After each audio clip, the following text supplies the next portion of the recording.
Sophie for Culture Compass, and today I'm here with the Chevin. How are you? Good, thank you. Good. I'm Coyle. I'm Mal. Nice to meet you. Thank you for having us. That's all right. Now, you've played in the Park recently. How was that for you? Because it's quite a mixed bag of bands at that festival. Yeah, it was 2 days ago, so we were there on Sunday, and it was crazy, very muddy, insanely muddy, and it was a real mixed bag. I mean, I actually wanted to watch Nicki Minaj, but I just couldn't take the mud anymore, so we actually ended up doing one. We saw a couple of bands, played a great show. We had a really good crowd, and that was it. Yeah, ruined by the rain. That's the only problem. I was at a festival this weekend as well. Ruined by Nightmare. the rain. This country, you can't have a festival without it getting rained on and the mud destroying the entire thing, can you? It's like what I love. Wireless, seen the park. And the block was cancelled, I think, as well, wasn't it? That festival. Yeah, and there was one in Leeds. B-Fest. M Festival. M-Fest, yeah. It was cancelled. Up in Leeds, Herwood House. I think there's a murder going on outside, but yeah, it's just a shame though. It would have been had it not been a total swamp, it would have been amazing. But unfortunately, a little swampy. But still good times. I've heard that you prefer big audiences and arena things since playing with White Lies. Do you think that's what suits your sound best? I mean, I don't know what suits our sound. I personally prefer playing in the arena to a smaller room, but yeah, I think we have a nice big sound, and I think sometimes it fills the bigger halls better than maybe the smaller rooms. We definitely have problems playing the really small rooms because he's so loud as a drummer. We physically struggle to play in the smaller rooms, but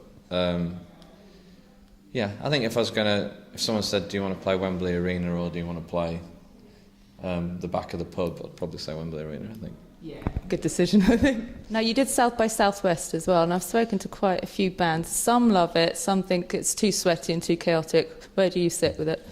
We love it, I think.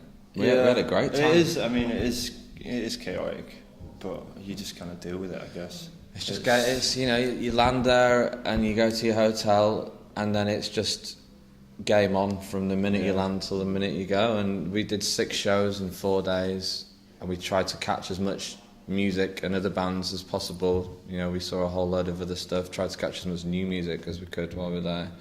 And then you've got, all your peeps, like all your label and everything are there as well. And it's full on, but it's good.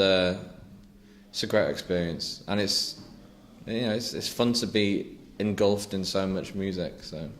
And do you think America get what you're doing? Because I know you're playing David Letterman at the end of August. So do you think America's into your sound? And it seems to have gotten it nice and early, which is good. We've not really played too much over there. We did some shows in LA, and we did obviously South by Southwest, and there's a couple of shows in New York, and that's about it. But they definitely seem to be getting on it nice and early, which is good. It's already starting to get some radio play, and we got asked to play Letterman, so yeah. And Dermot O'Leary's supporting you as well, which is always nice. Yeah, it's great. We did the Dermot show on Saturday, and it's great. It's good to have something like that champion the band. So it's good. Now, your album, I think you recorded it in a desert just outside of El Paso. Is that right? That was never the plan. The original plan was to record it in a forest somewhere. We knew we wanted to get away because we had been living with we sort of wrote a lot of songs, and then we managed to bring it down to about 15, 16, and we knew that we needed to be somewhere that we were cut off from the world and could concentrate for 6 weeks on nothing other than the album. So the original plan was to go find a studio in the middle of a forest. I quite like the idea of being in the middle of a forest. And when we told the producer that, and we were like, oh, do we want to go in the middle of a forest? He said, I don't know anywhere in our budget in the middle of a forest, but I do have a place in the middle of a desert that could, maybe swing us a favour. And they did, and we ended up in Sonic Ranch outside El Paso, and it was, don't mean to be melodramatic, but it's definitely life-changing. Yeah. It was amazing. It was like a rebirth of artistically. It's like sort of rebirth. We were in this place which can be described as nothing other than heaven for a musician, and we were just left to our own devices to play with all these crazy instruments and guitars and organs and pianos and mandolins, and we got a violin player in and a cello player, and we just went crazy basically for 4 weeks and finished the record, and we were all on our own. And you'd open the studio door and you walk out and there's nothing but desert and then mountains on the horizon and sky, and that's it. Was there any negatives about the experience? The No. sweat aspect? There was bugs. The bugs, I think, but were the biggest thing. Big mosquitoes. yeah, big mosquitoes. We had black widows above the doors of the studio, which was a bit creepy. And we had a cricket in the live room for a little while that we had to kind of. We had to wait. A cricket got in while I was doing my vocals, so we had to stop while we found this cricket, and it was like in the wooden beams at the top. We had to hunt the thing down and throw it outside. But there's a lot of bugs, a lot of scorpions and stuff like that. But the one good thing was, I think I went to the desert a bit of a chicken when it came to spiders, and then left a man. The desert made me a man. Would you agree with that? I got bitten by a wolf spider and had this big. Wolf spiders are big furry, they're like furry things, and one bit me. Because you stay on site at the studio, so a lot of the places we were staying in, like you'd find scorpions in your bedroom and stuff. So it was a little bit worrying going to sleep at night. Because we were saying to the locals, like, humans can't live like this, surrounded by scorpions and black widows, and they were like, it's fine, they don't care, they're not going to bother you. And so it took us about a week, and then after that we got a bit more in that vibe, didn't we? We weren't too bothered. We need to check there's not a scorpion in your bed, but we were like a lot more comfortable with all that sort of stuff by the end. You don't miss it though now, do you? I do. I can't wait to go back. Anything planned? Hopefully for the next one we'll go back, yeah. And did you work with Noah Shane? Noah Shane, yeah. What's he like to work with? Was he a taskmaster or was he relaxed? What's his approach? No, he was the perfect producer for us, because we had worked on. I mean, he's amazing in the studio and so easy to get on with and so easy to we just instantly gelled with him, and we're just on the same wavelength. And for us, we're so meticulous when it comes to music, and we had already worked so much on the songs and reworking the songs, and he was able to make the right suggestions, not just for the sake of it, so he had input, but because it was going to improve the song. And with some stuff, he just left it because we had worked so hard, to that point, and he was just able to get the best performance out of us and create the best sound in the room. And he's an incredible producer, and we will hopefully work with him again. Now, I know you said that getting the live sound on the record was really important to you. So apart from performing everything live, what do you do to kind of get in the zone that makes it sound as energetic as it is on stage? Well, we set up live, didn't we? Yeah, I think a major part is being able to see everybody in the band playing, even though maybe the amps weren't in the room, they were isolated, but the fact that you can see everyone really helps. So... Although you can't look at my face, can you? Yeah. Ever struggle to look at my face. I requested that he wasn't in the room. So. What is that? What does his face do to you? No, we're good. We were all set up in a circle, and I mean that's one of the main things we wanted to do was capture a live performance. We wanted to get, especially in a place like that, we wanted to get the energy of a moment. So. So that's something we concentrated on making sure we got, and I think we did. And then from there, we put stuff on top, and obviously I re-sang some of the vocals. If anything, next time we'll try and get the entire thing live, and I'll try and do the vocals at the same time. I mean, you have to put yourself in the zone like you are playing live to a crowd, and when you have to do the take a few times, it's pretty difficult to get, but. Yeah, it's a strange way of recording, but it seems to work. We had a scorpion in the live room, that helped. Yeah. Jazz stuff up as well, didn't it? Keep everyone moving and jumping. It was sort of jumping around. And It's because the spider was right above we had a black widow spider right above the studio door, so it was walking out. Sounds horrendous to me, to be honest. Yeah. Oh no, it's not. I think you do eventually, like, and there's cats around as well. There's like loads of cats who are really chilled, and they'd just come and sit on you while you're like playing guitar and stuff. It was cool. Are they like those holiday cats that are a bit skinny and look a bit mangy?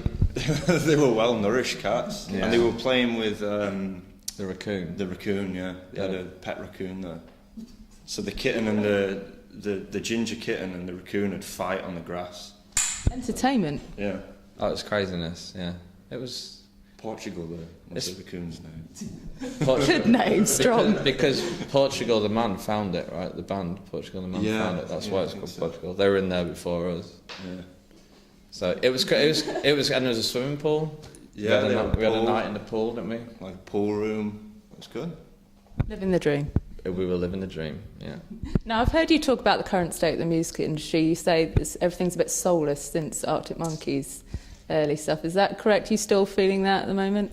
I think I was misquoted. Oh, really? That's unusual, isn't it? No, it wasn't so much. I think it was the context in what I said was wrong, because we're lovers of all genre of music, like passionate about melody, passionate about songs, passionate about the art of songwriting. So, I mean, I listen to so many bands at the moment. Big Beach House fan. I like Bon Iver, I like Local Natives. There's lots of great bands out there at the minute. Most of them are American. And what I was saying was there seems to have been, for the last couple of years, for some reason, a shortage of decent British bands. Not that there isn't, because there's some great, we toured with, White Lies and Pigeon Detectives, we toured with some great bands, but for some reason there is been a real lack of songwriting and melody, strong melody, for the last few years. That's what I was saying, and I think soulless is maybe a harsh word. I think there's been a lack of depth to the songwriting in this country for a while, and I don't know why that is. And there shouldn't be, because Britain historically has produced, the best songwriters, arguably, of in the last few hundred years, maybe.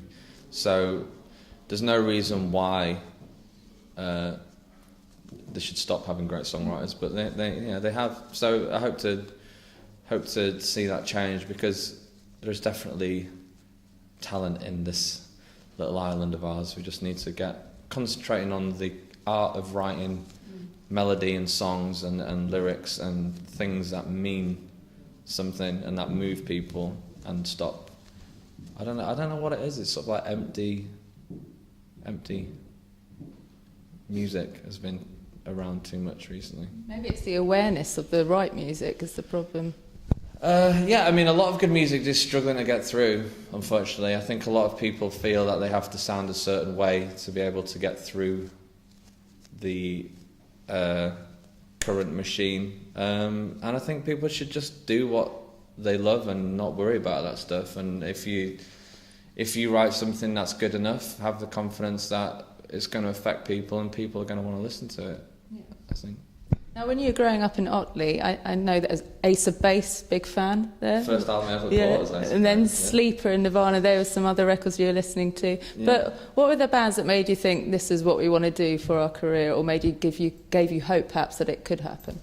I think Nirvana was I would always listen to music. Was always constantly in my house and in my head, so music was always constantly around. But I think I'd never really taken too much notice of what it was until on a level where I decided this is what I wanted to do, until Nirvana, I think. And I think Nirvana was the first band that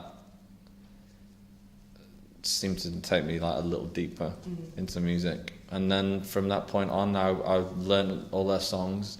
And the good thing about Nirvana is the songs are so simple, you can learn them being useless on guitar, which I know a few. Which I was when I first, when I still am, but I was even worse then when I first started playing guitar. And you end up learning all these great songs, and then you learn how a great song can be simple, and then you start playing songs like Oasis, which is Yeah. simple and great songs, and then you end up at the Beatles, and before you know it, you start understanding songwriting and melody writing, I guess. The formulas that work. Yeah, the things that work and the things that don't work, and and that's it. And so from Nirvana onwards, I think I personally was hooked for life. Did you see music as kind of a way to escape your town? Because I know it's quite a sleepy town. There wasn't necessarily a music scene. You had to go to Leeds for that, I think. I think it's a way to escape. I think music's a way to escape, without meaning to get too heavy. It's a way to escape, life and the sort of whatever's going on. You can, when you close your eyes and put a record on, you're not in the same place as you were before you put the record on, and that's what music did.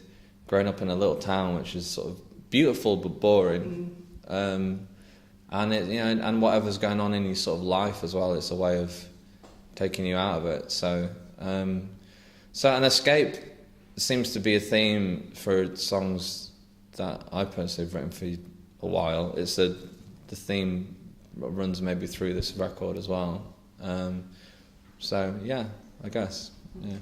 And now your single's out very soon, I think, at the end of the month, Blue Eyes, Blue Eyes is out August 6th. August 6th. And then the album at the end of September, is it? Or It's early to mid-September. a bit vague at the moment. It's early September. Okay, so everyone can check you out where? What's your site and what's your Twitter? The www.the-chevin.com is the site. Facebook /The Chevin is Facebook. Twitter / The Chevin is Twitter. Chevin.